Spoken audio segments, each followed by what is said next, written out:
On behalf of the Indigenous Peoples Major Group, I thank you for this opportunity to share our views. While we remain very appreciative of the Open Working Group co-chairs and support of some states, we're disappointed that the Open Working Group outcome document mentions Indigenous peoples only twice. The near invisibility of Indigenous peoples in the SDGs poses a serious risk of repeating our negative experiences in previous national development processes, and specifically the Millennium Development Goals.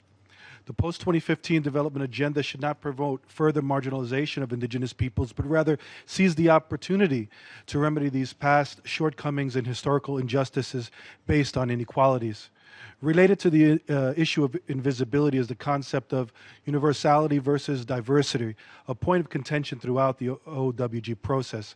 Embracing this concept led to the use of the term vulnerable groups to encompass Indigenous peoples in the SDGs, a trend which fails to recognize our distinct cultural identities and political status as right holders and agents of change.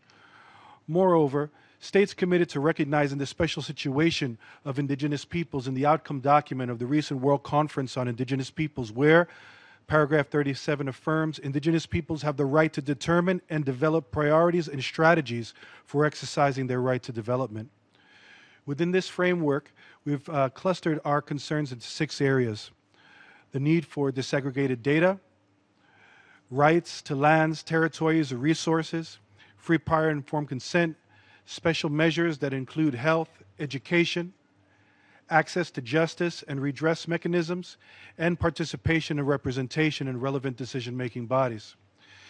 In closing, we recommend that these negotiations and related processes ensure that Indigenous peoples' meaningful participation and access to the mechanisms tasked with the development of indicators, national policies, monitoring, and evaluation. We look forward to sharing our work on indicators relevant to Indigenous peoples who need to be viewed as essential actors, partners, and key constituencies in this process and beyond. Thank you.